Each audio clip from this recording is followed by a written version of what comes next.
Em nome do Pai, do Filho e do Espírito Santo.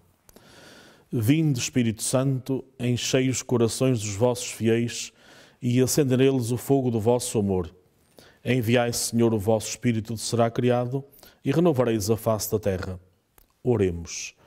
Ó Deus, que instruíste os corações dos vossos fiéis com as luzes do Espírito Santo, fazei que apreciemos retamente todas as coisas segundo o mesmo Espírito e gozemos sempre da sua consolação, por Cristo, Senhor nosso. Amém. Ave Maria, cheia de graça, o Senhor é convosco, bendita sois vós entre as mulheres, bendito é o fruto do vosso ventre, Jesus. Santa Maria, Mãe de Deus, rogai por nós, pecadores, agora e na hora da nossa morte. Amém. Glória ao Pai, e ao Filho, e ao Espírito Santo, como era no princípio, agora e sempre. Amém. Em nome do Pai, do Filho e do Espírito Santo. Uma saudação amiga para todos os amigos da Canção Nova que nos acompanham através deste canal inteiramente religioso que nos ajuda a vivermos permanentemente a nossa fé no dia a dia. Estamos a continuar esta nossa reflexão sobre o Yucat e, porventura, para quem esteja a ver pela primeira vez ou ainda não esteja tão familiarizado, o Yucat é uma versão do Catecismo da Igreja Católica. O Catecismo em si é um livro exatamente como este, que é este que se encontra aqui, embora haja várias edições que, como sabemos, vão se atualizando permanentemente, ou porque acaba uma edição e se refaz outra, ou também porque faz-se mais comentários e então voltam-se a fazer novas edições. Mas este é o catecismo que surgiu após o sínodo sobre a catequese, no pontificado de São João Paulo II, e que depois, a pedido dos bispos que participaram nesse sínodo, era necessário fazer um catecismo para os dias de hoje que abrangesse toda a doutrina cristã com os comentários feitos ao longo dos séculos. Simplesmente, este livro, como é bastante volumoso e tem muito texto e um texto bastante denso, o mesmo São João Paulo II entendeu por bem que para todos os cristãos, e não só, homens e mulheres de boa vontade que queiram conhecer a verdade da nossa fé, sugeriu que se editasse um compêndio que é naturalmente um resumo bastante sintético do Catecismo da Igreja Católica, feito à base de perguntas e respostas.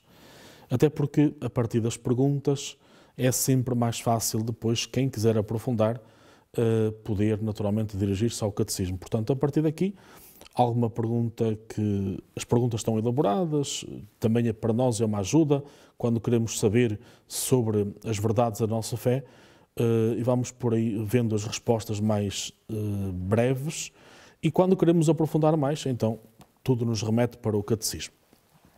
Simplesmente, mesmo sendo assim esta versão já resumida, não era tão acessível a todos, particularmente aos jovens.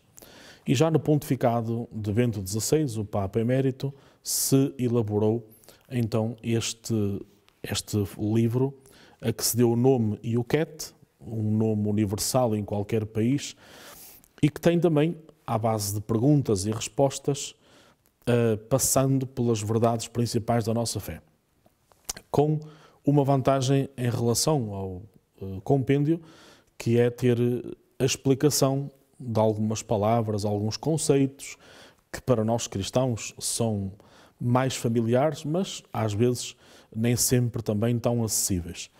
Embora as digamos muitas vezes, mas nem sempre percebamos o seu conteúdo. Então, o Yucat tem esta vantagem. Naqueles conceitos mais, digamos, mais profundos da nossa fé, então há também o cuidado de, como que à margem, em nota, haver essa explicação breve, ou então também textos ou excertos de textos de homilias, discursos, ou dos papas ou dos santos, uma explicação mais clara sobre o tema que estamos a tratar. Além disso, tem um grafismo muito acessível, próprio para jovens. Não quer dizer que, e tendo presente que a juventude também é de espírito, por qualquer pessoa em qualquer idade pode naturalmente ler o IUCAT e a partir daí remete-nos sempre também para o Catecismo da Igreja Católica. É esse que estamos aqui a acompanhar, semana após semana. Começamos pelo Credo, que são as principais verdades da nossa fé, e o Credo, que é uma síntese, como podemos imaginar. Naturalmente, nessa síntese estão abrangidas muitas verdades, e por isso é que estamos agora no capítulo sobre Jesus Cristo, perceber quem é Jesus, o que é que Ele fez de concreto, o que é que Ele nos diz, para naturalmente podermos também aprofundar mais a nossa fé, sempre a partir desta versão do IUCAT e naturalmente remetendo-nos para o Catecismo, onde temos uma explicação muito mais profunda de cada um dos conteúdos do mesmo credo. Mas gostaria só, neste início do programa de hoje, fazer alusão também a que este IUCAT deu origem a uma coleção. Uma coleção tendo em conta particularmente os jovens, mas acessível, como repito, a qualquer população, qualquer pessoa de qualquer idade, onde podemos, mas particularmente tendo em conta as camadas mais jovens da sociedade, então esta coleção teve o cuidado de fazer alguns livros, chamando sempre coleção IUCAT, sobre o Crisma, por exemplo. Então há um livro para os formadores e outro para os crismandos. Há um livro também de orações nesta coleção. Há um livro pequenino de bolso sobre a confissão. Há também uma Bíblia da coleção IUCAT, embora não uma Bíblia completa, mas tem vários excertos de todos os livros da Bíblia, que depois naturalmente remetem sempre para a Bíblia. Portanto, não esquecer que esta coleção não tem naturalmente todos os conteúdos, não é? Mas tem uma síntese que depois nos remete naturalmente para o livro profundo que é o Catecismo, ou a Bíblia. Há também dentro desta coleção IUCAT, um livro sobre a doutrina social da Igreja, que nos remete para o grande compêndio desta mesma realidade. E mais recentemente surgiu dentro desta coleção IUCAT não só o curso sobre a fé, cá está, numa síntese ainda muito mais breve de toda a nossa fé, passando por temas, e que naturalmente, que se nós lermos cada um destes temas, remete-nos sempre para o Catecismo e para a Sagrada Escritura. E há também a versão do IUCAT para crianças, com uma linguagem naturalmente acessível a essas mesmas crianças. Todos estes livros que acabei de falar, bem como esta versão do Catecismo, uma versão mais leve, mais de bolso, bem como também um livro igual a este, mas em azul, que é o Concílio Vaticano II. Todos estes livros se podem, dizia eu, encontrar nas livrarias católicas, mas particularmente na livraria da Canção Nova, aqui em Fátima, em Lisboa e em Évora. E é uma forma não só de nós conhecermos as verdades principais da nossa fé, mas também podermos divulgar junto dos mais jovens. Porque não, por exemplo, nesta altura que se aproxima, onde nós podemos oferecer, e temos sempre aquela ideia de dar prendas ou presentes, sabendo que os presentes são muito mais que as prendas, não é? Mas por que não oferecer um destes livros aos nossos mais novos, jovens, adolescentes, crianças, tendo em conta que as festas que se aproximam também têm a ver com a nossa fé, e aquilo que é um momento importante da encarnação do Senhor, então ajudar exatamente a perceber esta beleza e a riqueza da nossa fé. Por isso, fica este conselho, amigo, de podermos então, com livros muito acessíveis, baratos também, podermos conhecer melhor aquilo que é de facto a riqueza inesgotável que é a fé que o Senhor Jesus nos propõe, e sabendo que só a partir da fé, que é a adesão pessoal a Jesus Cristo, nós podemos naturalmente ser salvos e realizar a plenitude e o sentido da nossa própria vida. Tendo presente então a caminhada que estamos a fazer sobre o Credo, hoje gostaria de continuar a vermos no capítulo sobre Jesus Cristo alguns temas que depois posso remeter também para o Catecismo em si, onde naturalmente em casa, nestes tempos de inverno, porventura podemos também ver melhor e dedicar mais algum tempo à leitura, e conhecermos então o que é que o próprio Catecismo e a Sagrada Escritura nos dizem acerca de Jesus Cristo. O primeiro grande tema é a vida oculta de Jesus, assim chamada. Não é? Sabemos que Jesus, depois do seu nascimento, naturalmente se desenvolve como criança, cresce como adolescente. Temos depois um episódio na Sagrada Escritura, maiormente no Evangelho de São Lucas, temos, digamos, os textos relacionados com o seu nascimento, mas depois temos também como que ali um silêncio grande, apenas interrompido naquele episódio dos 12 anos, apesar de todos os anos São José e Nossa Senhora irem a Jerusalém com Jesus, só aos 12 anos é que se dá esse episódio de ele se perder, entre aspas, porque na realidade ele fica no templo a falar com os doutores. Quer dizer exatamente esse episódio pequeno que ele não quis desobedecer aos pais de forma nenhuma, não quis ser irreverente, mas apenas quis dar um sinal de que a sua vinda, de que a sua encarnação foi para nos revelar o mistério de Deus, a presença de Deus no meio do mundo. Aquilo que depois, mais à frente, chamaremos o reino de Deus. Ora, mas podemos perguntar porquê esta vida oculta de Jesus? Naturalmente para mostrar, sobretudo, duas realidades. Que, primeiro, como todos nós, precisamos de uma família. É no seio da família que nós crescemos, que nos desenvolvemos, que nos tornamos homens e mulheres, porque a partir sempre daquilo que é a baliza dos nossos pais, essa referência máxima que Deus quis para a nossa própria educação, nós também crescemos, enfim, toda a nossa vida até, digamos, até termos uma formação ou até trabalharmos, é como uma vida oculta, normal, como tantas em todas as famílias. Por outro lado, também, essa vida oculta de Jesus tem a ver com outra realidade que é muito cara à vida cristã, a necessidade do silêncio. Como sabemos, na nossa fé cristã, somos convidados muitas vezes a contemplar, a fazer silêncio na oração, a perceber exatamente essa presença misteriosa de Deus na vida de cada um de nós, e daí que o silêncio é fundamental. Não há espiritualidade cristã sem o verdadeiro silêncio. Então esta vida oculta de Jesus traz-nos também e remete-nos para essa mesma realidade, para esses dois aspectos. Primeiro, a importância do seio familiar para o crescimento harmonioso da própria pessoa, e depois a necessidade de também aprendermos a fazer silêncio no nosso dia-a-dia, na nossa vida orante, na nossa vida de fé, para meditarmos, para compreendermos, para rezarmos interiormente a nossa comunhão profunda com Jesus Cristo.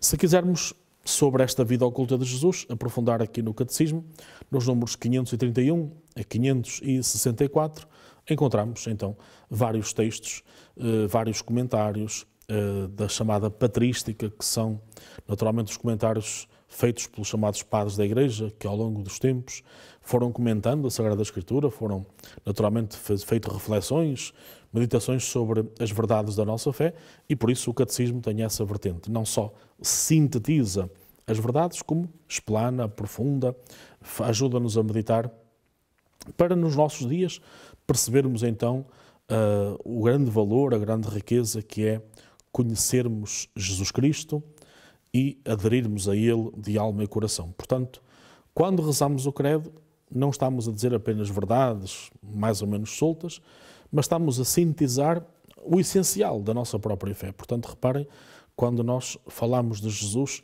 as dimensões variáveis que nós estamos aqui a dizer, não é? A importância, por exemplo, do silêncio, a importância da família. Mas podemos avançar um pouquinho mais e fala-se depois do batismo de Jesus. E há sempre perguntas acerca disto, não é? Por que motivo é que Jesus é batizado? Sabendo que Ele é o próprio Deus, o Deus verdadeiro e homem verdadeiro, sabendo que, como diz a carta aos Hebreus, é igual a nós em tudo, exceto no pecado, então por que razão é que Ele tem que ser batizado? Ora, há naturalmente também aqui algumas razões.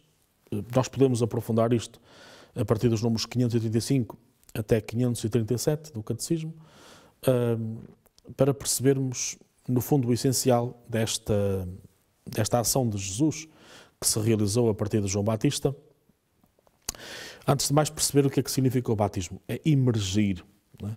É mergulhar. E mergulhar na água significa morrer para o pecado, para ressurgir de novo. Simplesmente Jesus não precisava de morrer porque ele não tinha pecado. Mas no fundo é um pré-anúncio daquilo que ele vai um dia fazer, que é morrer por nós.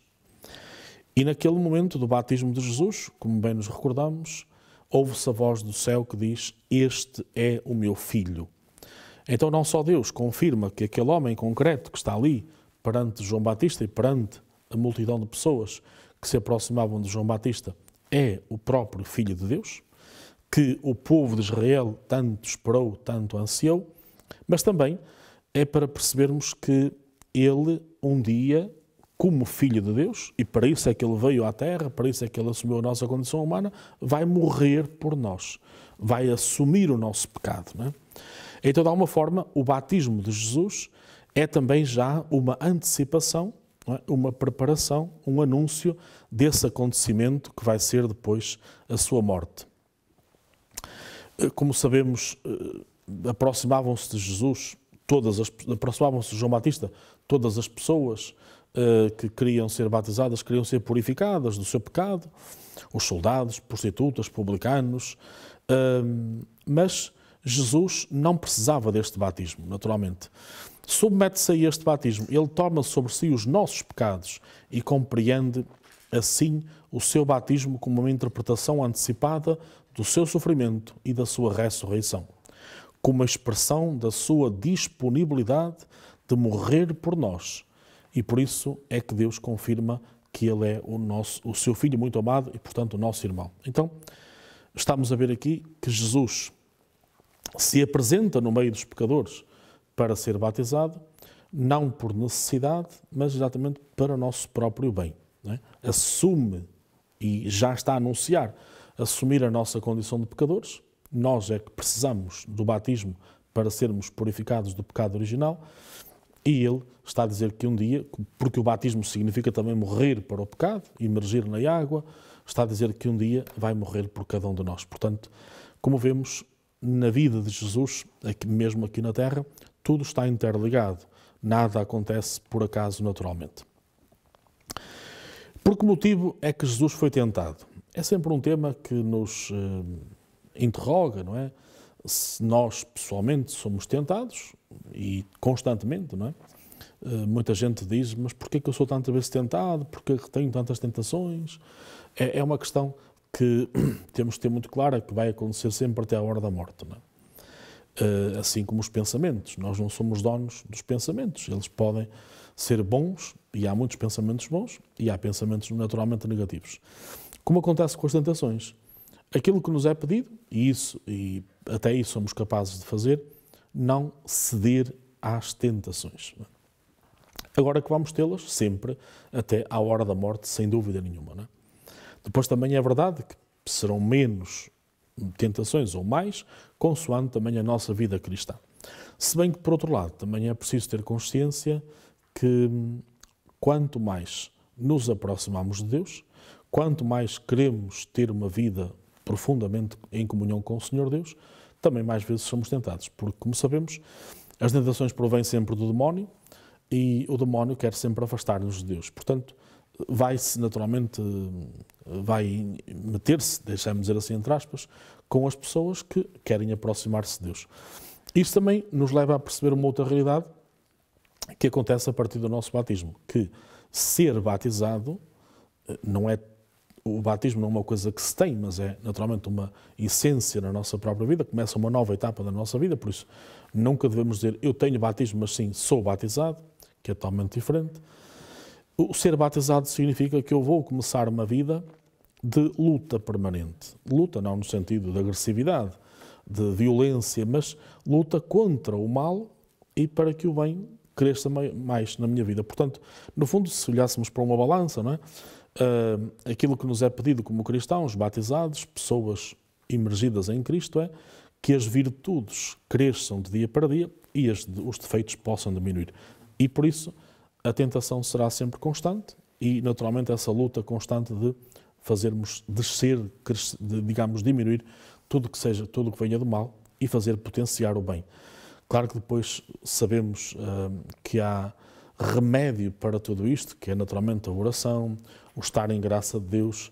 Quanto mais vezes nos confessarmos, mais preparados estamos para não cair nas tentações. Todo esse caminho que depois mais à frente também iremos refletir. Mas agora, voltando para as tentações de Jesus.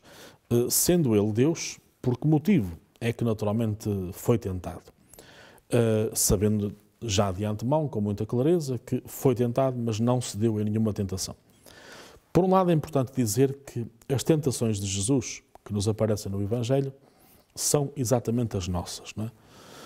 Não naquele enquadramento, naquela roupagem que nos aparece no Evangelho, mas a tentação do ter, a tentação do poder, a tentação de ser mais importante, a tentação do protagonismo. Portanto, sabemos que essas tentações estão sempre presentes na vida do ser humano.